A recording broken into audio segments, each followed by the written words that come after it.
Hello guys, in this video I'm going to show you how to move a document in the Google Slides app.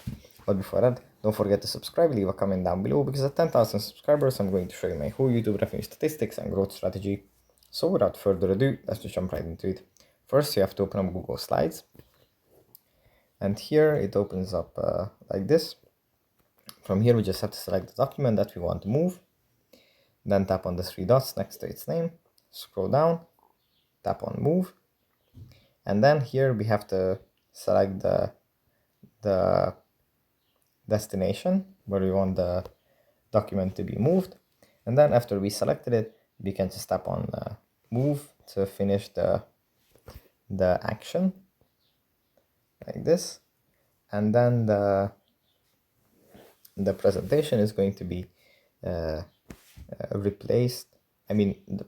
placed in that spot which we chose. So yeah, that's pretty much it for this video. Hope it was helpful for you guys, and I'll see you in the next one.